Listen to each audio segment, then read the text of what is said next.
What's up, guys, and welcome back to the channel. Today I'm going to be sitting down and interviewing Bam Miller, who just got off what some would say is the perfect weekend. Back-to-back 100-inch plus days on the California Delta in the pouring rain for the Yak A Bass Delta tournament. Hope you guys will stick around and listen to this podcast style of video.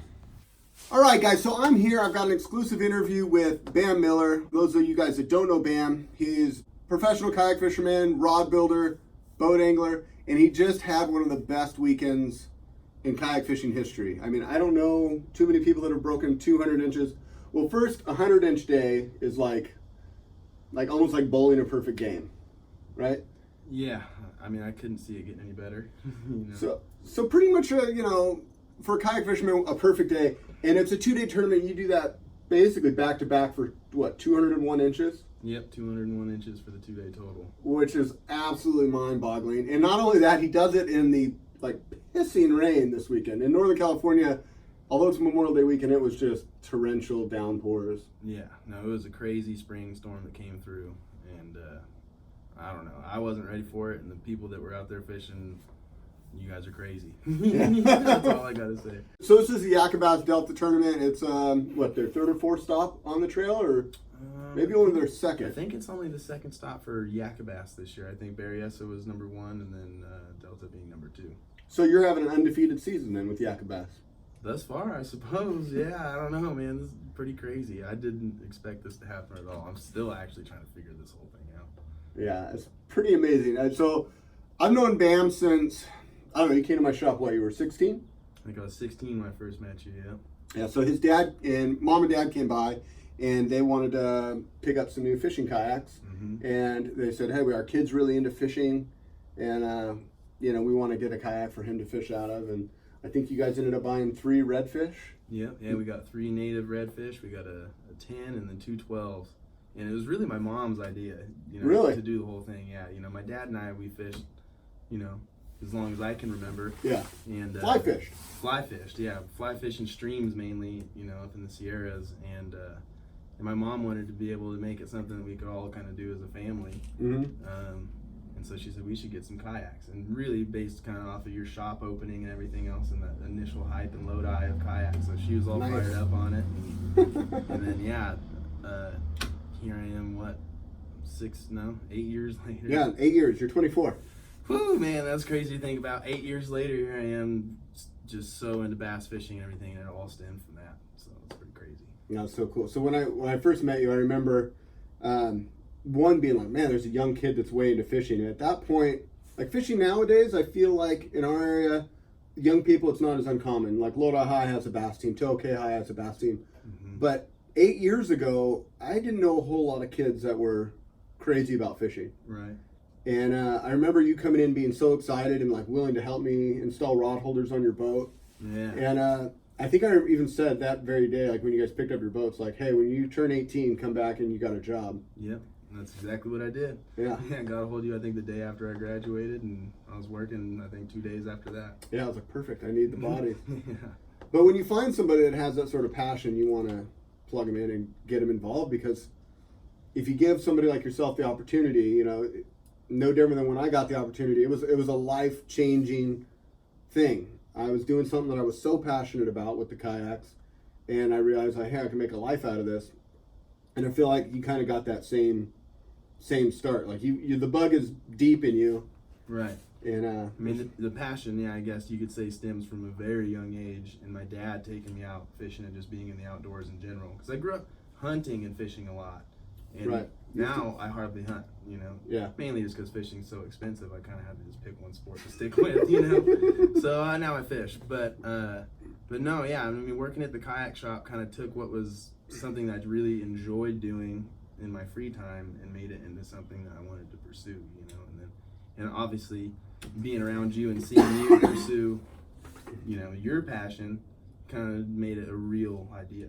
So that's pretty cool. I was honestly inspired by what you had going on. So I appreciate it's pretty that. awesome. I mean, that's all a guy can ever ask for, is like to pass on, your love for something to somebody else, and have you take it on, or kind of take ownership of it for yourself. Right.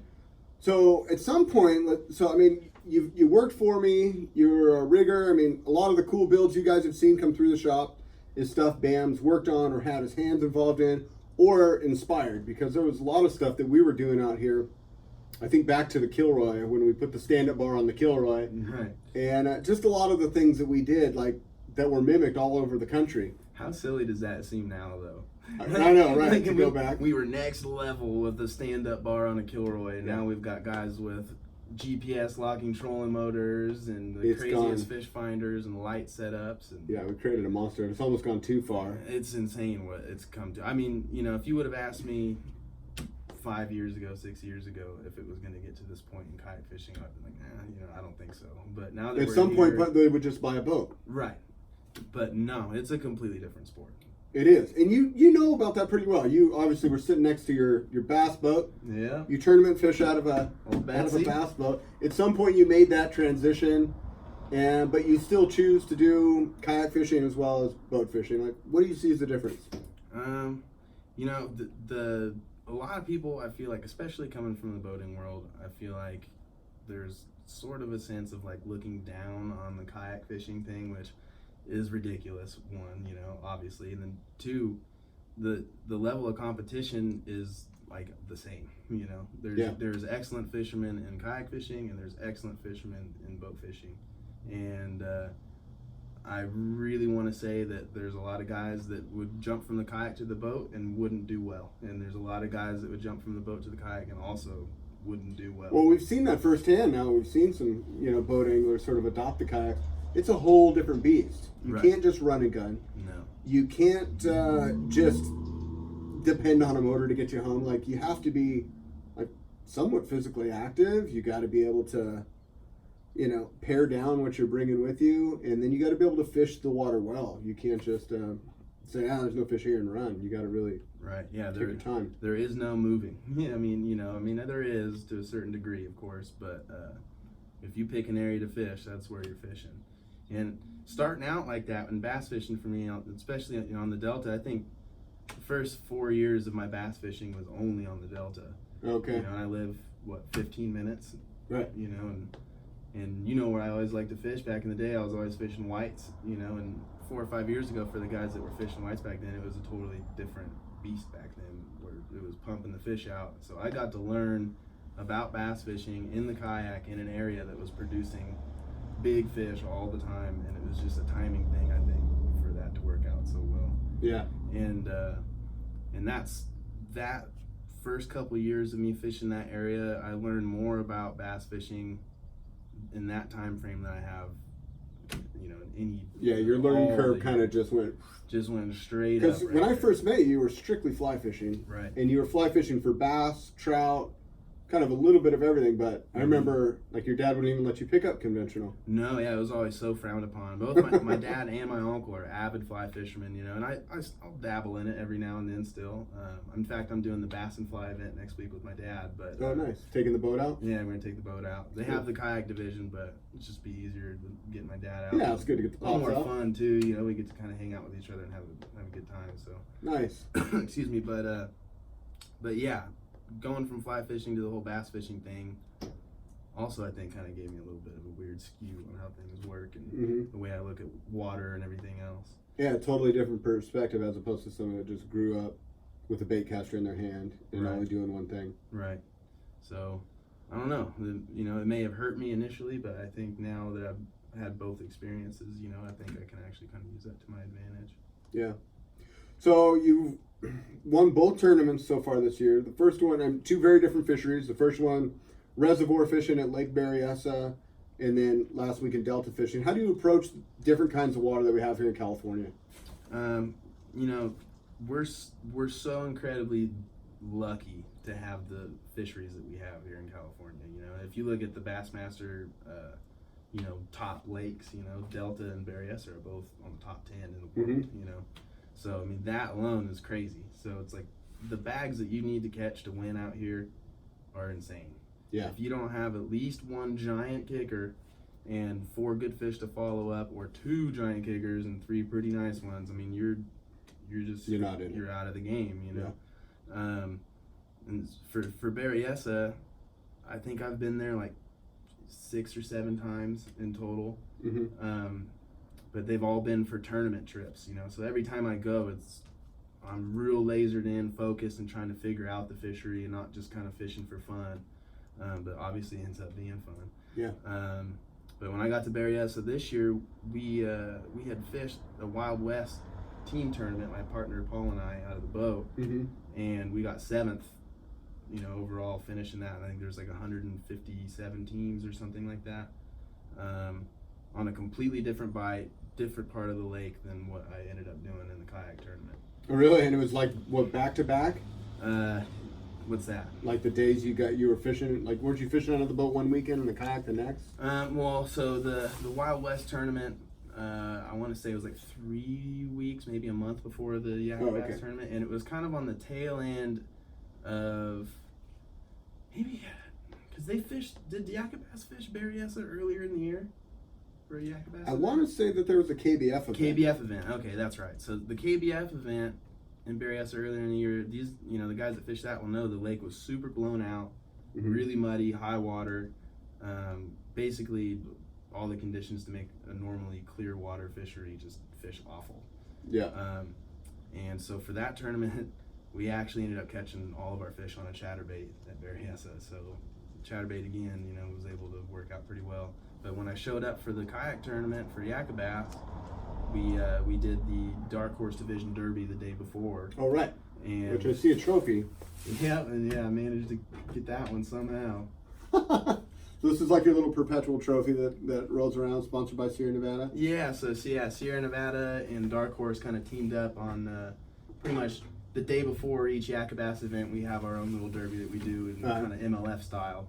And you can find that on Greg Blanchard's channel. I'm sure you guys follow him, but Bam's part of that crew. Yeah, so it's super fun, and we just kind of get out and go against each other real quick, and it's pretty much who catches the most fish, you know. Pre-fishing with a trophy and some beer on the line. Right, exactly. Love that. Yeah, exactly. So I did that little pre-fish, and I just kind of went out around where we were staying at Puda Creek there, you know, at the campground, and what I saw over there suggested to me that there was a certain area that I had fished in the past that was going to just be on fire if the amount of bait and fish that I saw in the area that I was fishing for that derby was going off the way that it was. So I had not fished it. I didn't even, and in fact, for the Wild West, we fished it twice in practice and caught 0 fish over there. But just something told me that the conditions were right. The lake had turned over, and that it was gonna set up the right way. So I took the risk and rolled over there, and I mean, from the first cast on, it was just an incredible day. Yeah. What was your total inches for that day? I had 96 for that day. 96. So that was an incredible day, and you're still shy of 100, but that was enough to win it on that day, on that lake and that fishery. Right. Did you have any idea this past weekend that you were going to need to catch, or somebody, if they wanted to be in first place, would have to catch 100 inches? I mean, especially with the weather forecast, it seemed. Yeah, I don't know. You know, it's my last 3 trips on the Delta prior to this last weekend. I couldn't catch a limit, and I was in the boat. I was unable to catch a limit. I was catching tiny fish and not 5 of them a day. So that's another kind of the same story as Berryessa. As I decided I'm just going to go fish this area. I haven't fished in a while. I've done well in the past in May in that area. I'm just going to try it. And lo and behold, it worked out the way that it did. And when you do it from a kayak, you're committed to a run. Like, if you're going to say, hey, I'm going to fish this spot, it's either going to be like work or completely fail, typically. Right. And if it didn't work out, there's nowhere else to go. I didn't have a plan B, you know, so I had no bites on the first day for like the first 2 hours, really. Really? So I was freaking out. I was pretty sure at that point, like, well, I'm pretty screwed. And I ended up leaving the like initial area within that launch that I went to that I would normally catch my fish out of. And the other thing is I didn't enter big fish. Right. Didn't enter the side pots. Part of it's just I wasn't really able to, and then I was really confident that I couldn't break 20 pounds. Yeah. And I thought I could get 4-pounders, maybe a 5 or so, but I did not think I was going to be getting big fish, quality fish. Yeah. So the whole thing just really threw me for a curveball. Yeah. So you caught, well, just break it down. You caught 5 fish that day. Obviously, you caught your limit. Break it down fish by fish. All right. Yeah, fish by fish. So day 1, spent the first couple hours rotating through a bunch of baits in the area that I felt really confident there would be fish in. I started off with a popper. That wasn't working, so I tried a walking bait just to see if they wanted it moving a little bit more, and then I tried a frog to see if they were in cover. No bites for all three. Switched to trying a Ned rig and then a jig out, seeing if they just wanted something slow. Didn't want that. And I said, all right, well, I'm just going to throw the chatterbait around and try to cover some water. I threw that for about an hour straight for no bites in the morning. Oh, wow. And broke it off in a tree and was like, well, that's a good sign for me to not throw this. You know, so I broke it off, put the rod away, and started throwing a square bill. And just kind of told myself, man, I just went through pretty much all three phases of what these fish may be biting on this time of year, and I got no bites. There is no fish here. Yeah. So I decided to cruise out, and I was kind of in a little bit of a back area, away from current and the main river, you know, so I said I'm gonna just get a little bit closer to the main river and some current, and maybe there's some fish out there that are working. And typically this time of year, we're like later in the spawn. Those back sloughs, those fish are kind of done spawning. Yeah. And the fish that live in the main rivers are kind of now just getting to the point to where they're spawning. So you're kind of getting, you know, the fish that were active a month ago, you know, are no longer really that active. They're like in a weird fry guarding stage, you know, and they're kind of reluctant to bite, whereas these fish are just now acting like those fish were a month ago. So as soon as I got out to that transition point between that kind of back slough type area and then the river, I was throwing the square bill, and I think I caught like a 16 and a 15 and then a 12 and a half or a 13, and I hadn't submitted any of the fish yet. Whenever I do these, I wait until I have 5 fish and then I submit my limit, you know. I just trying to grind it out and work hard.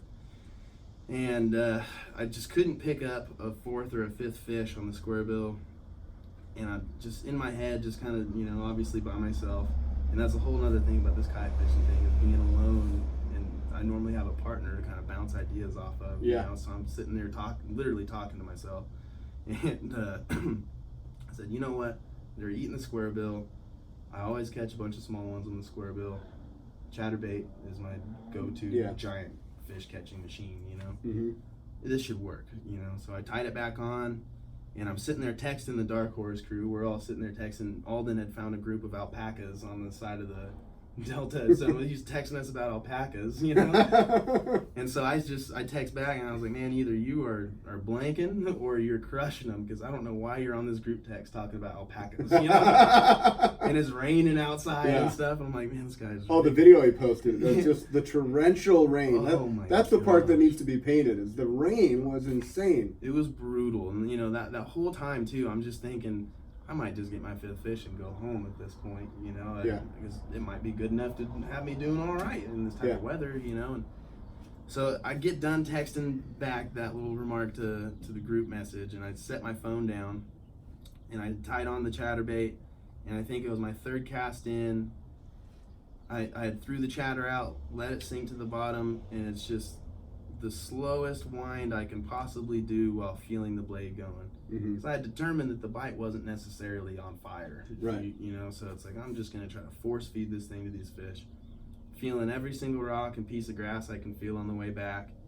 And this was the strangest thing about the whole weekend, is I think I maybe felt 2 bites the whole time. And that's one misconception I think people get with the chatterbait, is they think that you just wind it in and you're just gonna get a shotgun blast every time when they bite it. And it's so far from that. You just want to fish it more like a jig and just wait for those fish to pick it up. And even if you're not sure if it's a bite, you just kind of want to pick up on it and see real quick. And that's one thing with that rod that I use. Just when you go to pick up on it, it sets the hook on it when you do that, you know. So I'm winding in real slow, and I'm just looking around. And then I kind of glance back at my line, and I'm reeling it in, obviously, you know, and my line's coming to me, but it's also jetting to the right. Yeah, I'm just like, wait a second. So I wind down on it. By the time I set the hook on it, it's basically under the kayak. Wow. Takes off for the middle of the channel, swings the kayak around, takes me on the old sleigh ride that I miss so much, you know. And I'm jamming out into the middle of the channel, and I'm, man, I got a big old striper. And as soon as that thought comes into my head, this thing comes launching out of the water just a few feet in front of me. Oh, wow. And, you know, all at 8 pounds, and I'm just, oh my God. And so I put the rod, you know, in my armpit, and I go to reach for my net, and guess what isn't there? The net's gone. Forgot my net at home. Oh, no. And, you know, so that thought runs home, like, oh, you gotta be kidding me. And so I'm fighting it, choked the rod up, and I grabbed that sucker's lip, and I just couldn't believe it. You're like just locked on as tight as you could possibly get. I did the old lean cod leg lock on that sucker. It was going nowhere. Yeah, that's funny. No, and then, you know, just after that happened, obviously it's shaking like crazy. Yeah. Just, you know, uncontrollably shaking, can't really breathe. Yeah. I'm trying to get the fish measured when I put it back in the water so you just compose yourself. Yeah, and I'm terrible at taking these photos, man. I can't take every single fish like wants to jump out of the boat on me. I don't understand how these guys just like do it with no hand on the fish. They just train them, yeah. No, I had the Vulcan death. I saw that when you're looking at your picture, like, man, that fish looks like it's just being squished out another half of an inch because you're death gripping it so hard. Oh man, it wasn't going anywhere, man. Well, you know, 'cause the first kayak tournament, I kind of made my little comeback into the kayak fishing or whatever. It was the Paradise last year, and I had a 22-incher flop off the board as the first fish I hooked into. Wow. So ever since then, I've been so paranoid and so careful about the whole thing. I still suck at it, you know, but. So I got that all done and taken care of, and I was just like, man, I hope that wasn't just a lucky fluke. What was the measurement on that first one? That first one was 22 and a quarter, I believe. Yeah, that was a nice fish. But I think it was my heaviest fish for the weekend. Not the longest, but I think it was the heaviest. It was just built like a freaking brick. Yeah, you know, that's fun. It was cool, yeah. And just big old bug eye. And I have that one on my Instagram. I posted the pictures. It was just it was a big, beautiful Delta fish. Oh, it was, man. The color on it, just everything about it just screamed just Delta giant, you know? Yeah, that was awesome. Yeah. Oh, man, I can't stop playing that back in my head. So I was like, man, I hope this isn't a fluke. And like 2 casts later, I caught a 14, and I was like, oh, well, you know, at least I have a limit now. That was my 5 fish, so.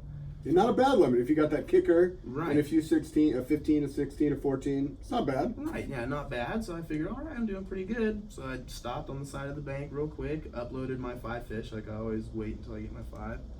I post them up, and then I usually don't do this, but I was just curious to see. You peeked. I peeked. I had to look at the standings. Like, what if I'm nowhere close to the top with this fish? Yeah. Holy smokes, you know. Right.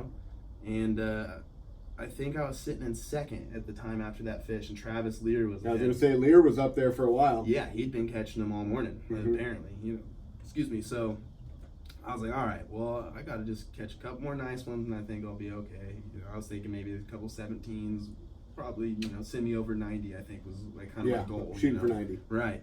And so I'm cruising again, and this is maybe 10 minutes later. I caught a 3.5 pounder, and it was at that point. And it was on that cast and retrieve and everything. I'd kind of gotten really excited and just stoked up and was fired up, and I started just going too fast. Yeah. You know, I caught those 2 fish back to back and made my limit in that giant. So I'm like, I just want to find another one. Yeah. And I just started chucking and winding, and I did that for a few casts. And I was like, man, you need to calm down. You're getting way too antsy in your pantsies. You know, you gotta chill. So I was able to kind of just slow down, and it was kind of halfway through this cast. I was casting, and I was reeling it in, and I was like, oh, man, you need to relax. Breathe. You need to relax. And so I just kind of let the bait drop. It hit the bottom. I cranked the handle over one time, and I caught that 3.5. And I was like, oh, man, these guys are in trouble. Yeah, you figured it out. I unlocked it. I had figured it out, you know. It's like, man, if that just, I'm on them now, you know. And so I continued down that bank, caught some small ones, and I had gotten kind of around this bend, and the grass had totally changed. It was like another 6 inches closer to the surface, but it was just enough to where I couldn't run the bait as slow as they wanted it to go without getting it hung up in the grass. So I was like, man, I just need to go back to where I just came from. That was set and just fish it again. So I go back, and it was probably like a half-mile trip to get back to where I was, because I drifted down with the wind and everything. I was hauling butt with the wind. So I make it back, and I get to this point to where it starts on that magic little section. And here comes this guy in this boat and his daughter. They're cruising up alongside of me, and a little 10-horse motor. and they sat down, turned their motor off, and just start talking to me, you know. And I'm like, man, I'm not about to cast and catch a huge giant fish in front of this guy right now. Yeah, you know. Then he's like, "Can I fish next to you there?" Yeah, exactly. Or just, what are you using? Just knowing that those type of fish live there, yeah. you know, he's gonna come back and, you know, be right there. So I just kind of sat on the bank and talked to him for a little while, and he was a super nice guy. Right. Him and his daughter having a great day, which, you know, they're out in the weather just enjoying their boat or whatever. But talked to him for probably a good 15 minutes, and he goes, "All right, well, I'm gonna head on in. It looks like it's about to get bad." I said, "Yep, all right, you know, have a good day." He goes, "You too, good luck, thanks." So he takes off. He gets around the corner. I wait for him to get around the corner, so I pick up the chatterbait rod again, take the bait out of the hook keeper, make a cast, hit the bottom, reel a few times, and just get walloped. And I'm just, oh man, what the heck was that? And I keep going. I got maybe 2 or 3 feet of the bait out off the end of my pole. And I'm like this far off the rocks with the boat, and this fish comes out from underneath the kayak and grabs the chatterbait. No way. 7 pounder. It was a 21 and a half, just big giant. It was squirting eggs on me when I was taking the picture of it. But oh wow. I hooked into it, and I don't know how in the hell I ended up doing it, but I ended up boat flipping this fish into the boat. Just right there, just kind of right at the boat. Yeah, I had about this much line out. I just hooked them and just pulled them right in. Just, you know, looking around like, oh my gosh, you gotta be kidding me. Yeah. You know, I'm freaking out. I'm doing my Instagram story and stuff, Obity style, you know. Yeah. You know, and I'm just like, dude, this is crazy. You gotta be kidding me. And so I kind of get done, and I call my mom real quick, and I'm like, Mom. You know, Mom. My mom's like my best friend, you know, she's awesome. So I'm letting her know, like, dude, this is crazy. I think I got this in the bag, you know, if I could do it again tomorrow. I was like, I just need to call somebody and calm down for a second. Yeah. You know, so I just talked to her for a little while, and, you know, of course, get some good encouragement from Mama, you know. So yeah, that's funny. So I was like, all right, well, I'll see you later. I'm going to try to get one more good one, and then I think I'm just going to head in so I don't get any more wet and cold. Next cast after I hang up the phone, I caught a 5 pounder. And I was just like, oh my gosh, what is going on, you know? Like, this is insane. Yeah, unreal. Same thing. I mean, it was the same bite every time, you know? And so at that point, I'm like, dude, I guess I'll head back in. And so I start just pedaling my way back. And do you know how many inches you're at this point? At this point, I think I was like at like 97 or something like that. So an incredible bag for the Delta, especially in those conditions. Right. So an excellent bag, just a lucky, just crazy bag. And I'm just kind of thinking in my head too, you know, contemplating leaving or battling out the conditions, because I was miserable. I was freezing cold. I was sick all week leading up to this deal. I'm thinking if I stay out any longer, I'm gonna be too sick to get out tomorrow. Yeah. So I was like, you know, maybe I should head in, but I don't know. Travis Lear's catching them pretty good, but at that point, I think I had like jumped like 10 inches ahead of him or something, you know. So I was feeling pretty good, but I'm gonna take off. You know, I think it's all good. And so I'm almost all the way out of this area, and I look at the standings one more time, and Travis Lear had made it to like 1.5 inches behind me. Oh, wow. So I was just like, nope, I can't leave, you know? And so I'm just right there. I'm almost out of this little area, and I just let the wind push me back up against the bank. And my first cast, I caught another 8 pounder off the bank, and I was just like, oh my gosh. Now I can go home. Yeah.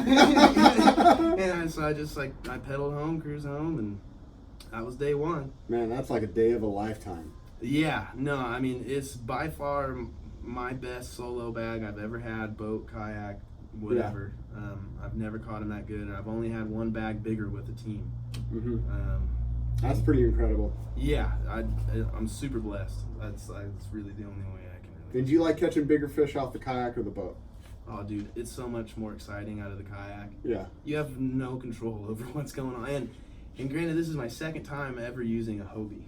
Yeah. So I'm the whole... Right, you're borrowing kayaks right now. Yeah, I'm which is hilarious because, you know, the guys had kayaks, rigged millions of kayaks, and then at this point you're bumming them off friends. Yeah. Or me. Or you, yeah. Usually you, yeah. And then I found a couple guys I could just hit up because I always feel bad asking you. So yeah. I need to get a wrapped one, I guess, just to have, so you can have it. Have it ready for you. Yeah, the BAM special. Yeah, might as well. But the whole Hobie thing is so foreign to me. That first 8-pounder that I caught, it was towing me so fast into the channel. Like, I was doing at least 3 miles an hour. Like, wow. I was cooking into the channel. Mm-hmm. And I've been on a native. Right, you want to back up to slow down. For my last several trips, you know, I've been on the native, so I'm going, you know, oh man, I need to go backwards. So I'm sitting there pumping, you know, thinking I'm gonna be taking pressure off. Yeah. Yeah. I'm like, oh my god, this fish is running at me. And I'm like, no, you're an idiot. You're going towards this thing. You know? So I had to stop and had my feet off the pedals. You know? Hitting the brakes. Yeah, no, I literally took both my feet off, and I'm sitting there fighting this thing. You know, oh freaking my out. gosh, I love it. It was nuts, man.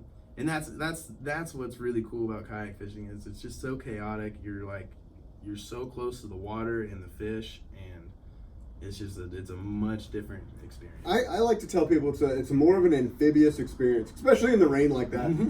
You are just, if you don't like being wet, don't kayak fish. Yeah. Like, it's just part of it. That fish is gonna splash you in the face. Yeah. You know, you're gonna drag it on your lap and get soaked, and you're just so connected to it now. Yeah, and you got to be fired up on it. You know. Yeah. I mean, it's a much more, you know, this might sound kind of weird or whatever, but it's a much more intimate experience with like the outdoors in general. You know. I agree. And you just miss it when you're blowing by in a boat. It's different. Like, I have a side-by-side razor, and I freaking love flying through the desert, and you know, covered miles, smashing corners, hitting whoops. Like, all that is so much fun. But if I go to that same area and ride a mountain bike, I have just as much fun and a completely different experience. Right. And I think that's really what it comes down to with kayaks and boats. Right. There's no right or wrong. It's totally different. Right. You're still doing the same thing, but just completely different experiences. Right. Yeah. No. I mean, being in the boat, it takes a certain aspect of it away. You know, you're, like you said, you're not connected to what's going on. One, two.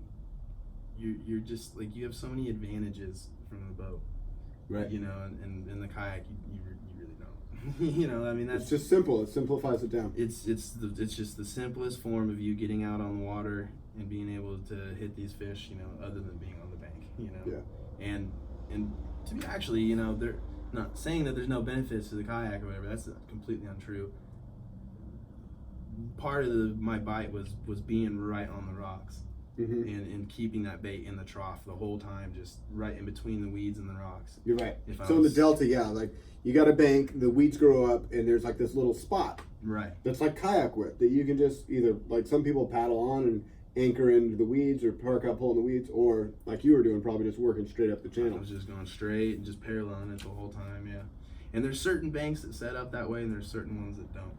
Yeah. And you have to recognize that. That's the biggest thing in the Delta. Like, I obviously I was in the right area this weekend, but you know, I probably could have caught some fish somewhere else doing the same thing if I could have found those same conditions, you know. And a lot of it, if you know, say you launch at Paradise, I can think of like 4 or 5 banks that set up exactly like that out of Paradise that I could have gone and tried. But I can think of you know, the rest of disappointment around Paradise that does not set up that way. And it's all about being able to recognize those little situations and getting comfortable with a bait that you can actually figure that out with.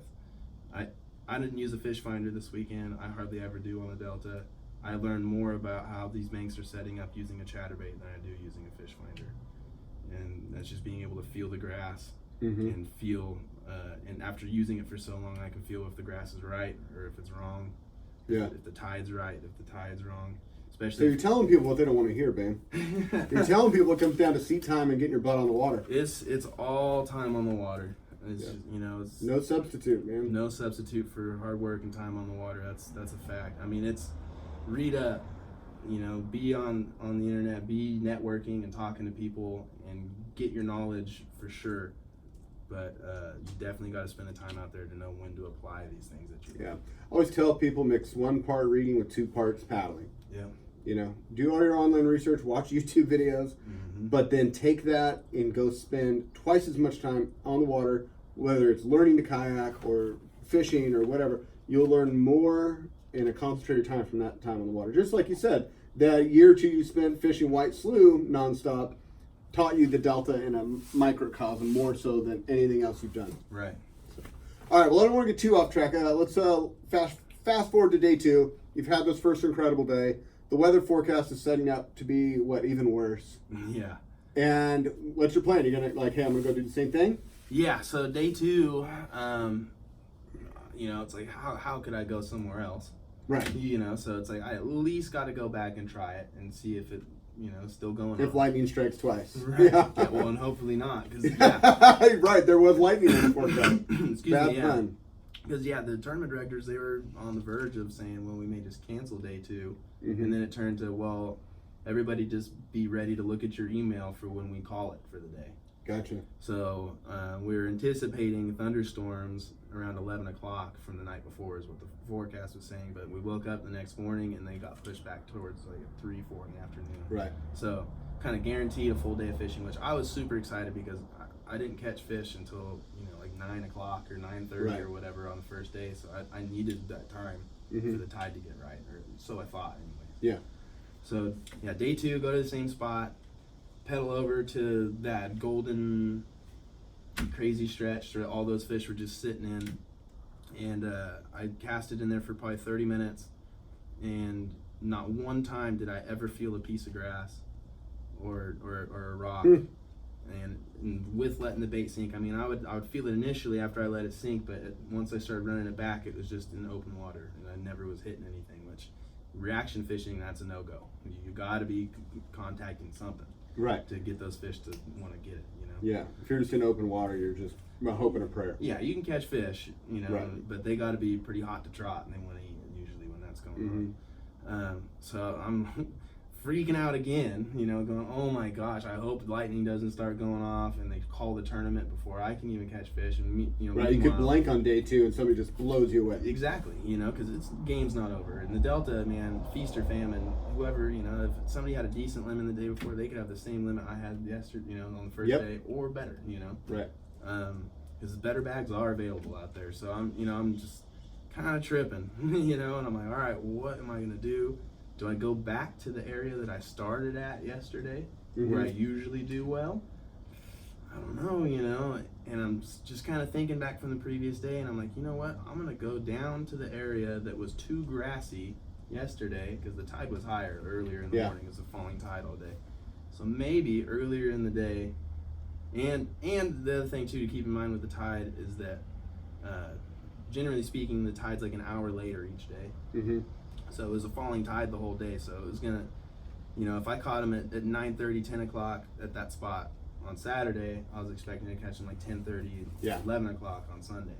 So I had to figure something out in the meantime. So I'm thinking, all right, well, maybe with this higher tide, there's enough water over that grass that was too shallow yesterday. Mm-hmm. So I get over there, my first cast into that area, I caught a 19 and a half, I think. Nice. And I was like, okay, I think this is kind of the right way to go. And then I caught a 12. And at this point, I'm posting every fish I'm catching for my limit, because I just want to need to get the 5 up. And so I'm cruising down this bank, and that grass just becomes unavailable. I look at what time it is. It's only like 8:15, 8:30. And I'm like, man, what am I going to do? And the water was kind of dirty where I was at from the rain and everything, so you can't really see the weed lines. It's all just feeling it with the bait. Yeah. And I kind of thinking back on history. I've fished this area for years now, out of the kayak and the boat. And I'm like, you know what? That other side has got a continuous weed bed that goes all the way down. I bet you this will work pretty good. So I go to that other side, and it was a few minutes into it, I lost a really big one. And then just a few minutes later, I lost that, what I think was probably 14, 15 pound fish. Yeah, you were showing me the bent straightened out chatterhook. Yeah, that's what it is right here, right? Yeah. Well, yeah, it's right here. Yeah, there you go. No, this one. It's one of them. I got a lot of chatterbaits. You do got a lot of chatterbaits, but this one, yeah, you can tell whatever hooked into this just went. And yeah, I mean that was the weirdest bite. I had switched to that side. I'd missed that one, and it was like totally my fault, just not really paying attention, And it's like every cast that you cast out, you have to be laser focused from the moment it hits the water until it gets back. You have to cast again, because you never know, And a lot of these bigger fish, they eat these baits, and you don't even know it. Like they have some weird ability of like eating it and then going at the same speed that you're reeling, to where you don't feel anything happen. You don't feel them on there. There's no weight. Mm-hmm. It just kind of feels like you hit some grass, and then you go to pull it out, and it's just nothing there, And so I wasn't paying attention. I lost that one, and then this 14, 15 pounder or whatever, the wind had just picked up on my back, And so I went from being real nice, slow pace to just cooking down the bank and, the kayak in the wind. And so I'm winding as fast as I can at this point, going towards the direction I'm casting just to keep the bait off the bottom. That's where it's nice to have that little bit of dexterity to backpedal. Right, and that was like the bane of my existence or whatever this weekend, was having to fight that not being able to go backwards. That made it a lot harder than I was expecting it to be. Yeah. And so I end up doing that crazy burn through whatever. I never feel anything, and I'm looking at this point because I just lost a nice fish, so I was pissed at myself for not paying attention. Yeah. And I'm looking and I'm paying attention, and I just saw this real weird color just off the side of my boat, and I knew my bait was real close to being back into the end of the rod, and just this real off color, and I set the hook thinking, all right, that looked like a fish maybe, and it just got stuck. And I'm like, oh man, must have been a tree limb or something. And I'm cruising, and so by the time I end up kind of pulling up on what I thought was a snag to try to get the snag out, this big giant donkey behemoth of a fish just comes calmly just up to the surface with its mouth closed and my line going into its mouth. Oh wow. And I freaked out. I just screamed, oh my God, and I set the hook almost damn near as hard as I could, and it just started thrashing around for what seemed like an eternity, but it was probably like 2 seconds, Yeah. And the fish ends up flopping completely over, goes straight down, and chatterbait just comes straight up. Oh no. I was just at a complete loss, oh my gosh, and I just cast it out real quick and bring my bait back in. I bring it up and I see the hook all bent out, and I was just like, oh my gosh. Yeah. That's the biggest fish I've ever seen. Wow. And so I was bummed. Could have had your personal best. Oh yeah, I mean by a lot, and I was so bummed, but obviously I can't be too bummed. But at that point I knew, like, okay, like it's they're in here. It's still game on. Yeah. It was just finding the right grass, and now I'm gonna be good to go. And so I just kept cruising down the bank, and then I think it was just a few minutes after that I caught I think it was a 21 something, I think. Mm-hmm. And then I just continued to catch 3 and 4 pounders after 3 and 4 pounder for the rest of the day. Lost another 7 or 8 pounder. Jeez. And I think it was probably about 11:30 or so. I pretty much knew I had the tournament won. Mm-hmm. And I called my buddy Paul, my tournament partner, and I said, hey dude, and he lives just right over there, and you might want to come out here and fish this other side. Yeah. I'm stuck on this side. I'm not even going to touch the other side. It's about an hour off from being like going off. You might want to come over here. Yeah. So he gets out there, he's fishing the other side, he's catching them, on the other side, and I'm catching them on my side. And I basically just wanted some company. I was real lonely, I just wanted some company out there while I was kind of... Somebody needs to see this day. Yeah, someone's got to see this, and I was on the quest for 200 at that point. Yeah. And, I lost that 7 or 8, and I was like, oh man, that was the fish that was going to do it. And just like 10 minutes, and I just had this weird confidence level, after the day before, just like, I couldn't make a wrong decision somehow, and I was like, I'll catch another one. And, I got around this little bend and to the next little section that I knew was going to be good, and bam, it was where I lost that giant fish, the 14, 15 pounder. I ended up catching the 22 3/4 that sent me over the 200. Nice. So I don't know what had those fish grouped up in there like that.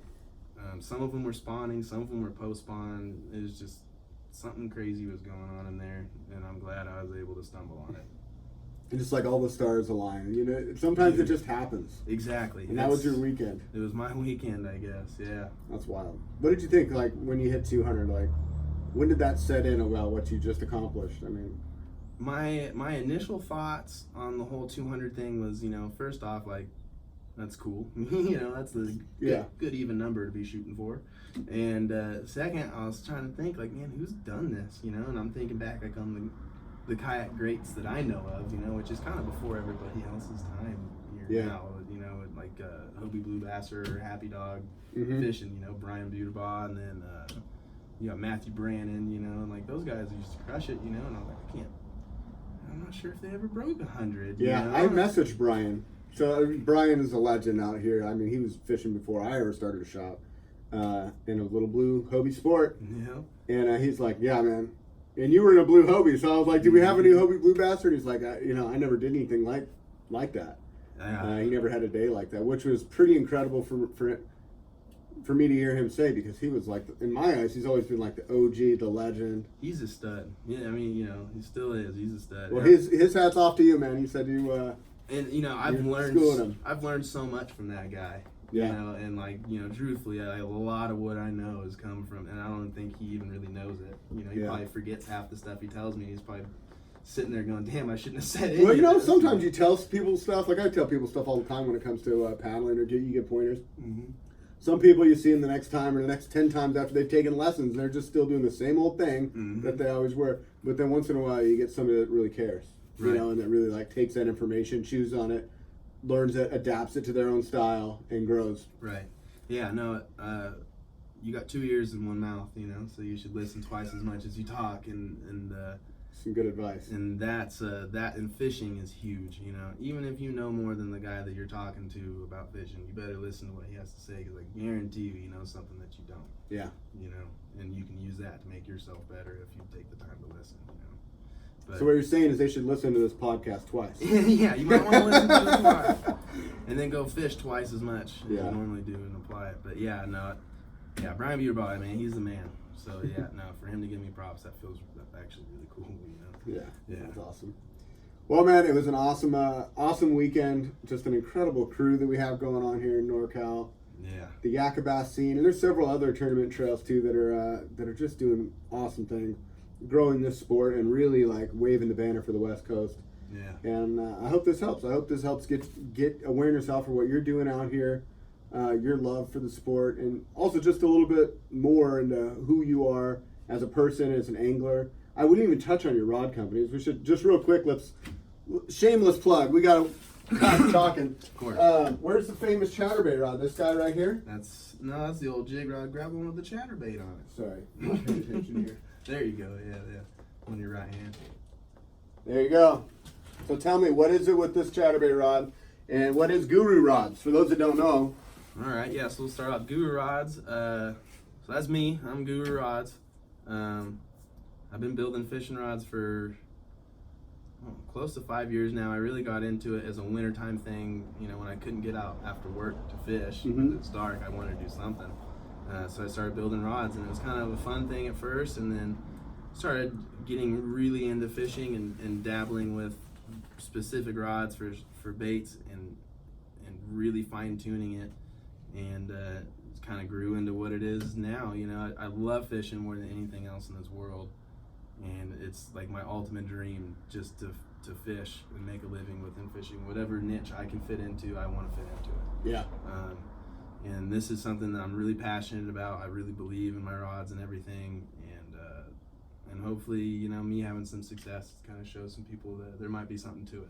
Yeah, you're not only building them, you're fishing out of them and winning tournaments. Yeah. So this is the deal, you guys. This is BAM's fiberglass chatterbait rod. And that's the thing, is the fiberglass. A lot of guys are really turned off to it. It's old technology or whatever, but you cannot replace the action that glass has for reaction baits in general. But with that chatterbait, it just has a way of not feeling bites, losing fish, and it just seems to be like they're always the huge fish that do that to you. And with that rod, I mean, is responsible for a lot of tournament wins and money for me, and I hate to talk about fishing that way, like it's money for me or whatever, but ultimately that rod is responsible for so much of my success in fishing. That's cool. Right. And so I don't know, I'd really appreciate if you guys tried it and just checked them out at the very least. And yeah, how do they follow you? I mean, I know you're on Instagram. What is that? Yeah, Instagram at Guru Fishing Rods, Facebook Guru Fishing Rods, and they have a website which is www.gurufishingrods.com.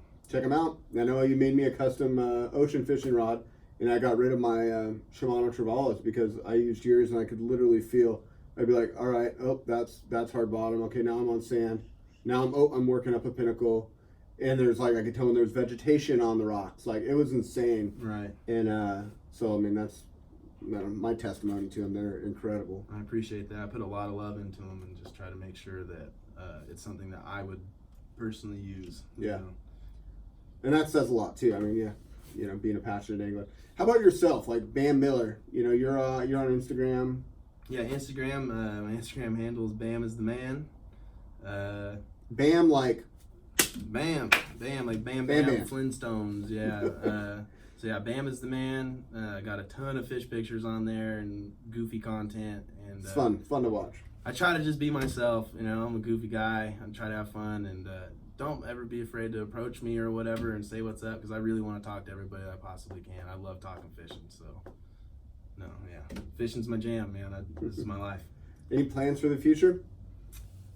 Just keep plugging away. You know, I don't have any sort of immediate plans other than just fishing a lot and fishing hard and getting as much success as I possibly can, just by working hard. Nice, man. Well, thanks for taking the time to sit down and talk story. Bam and I have been old friends for a long time, so I like the fact that you open up your garage and we just hang out and talk. It's way better than doing it at the shop. Heck yeah, I gotta do a little more often. So, all right, man. Thanks so much, man. Thanks, Dan. All right, guys. Until next time, this is Dan from Headwaters Kayak Shop. Wishing you happy paddling. We'll see you on the next one.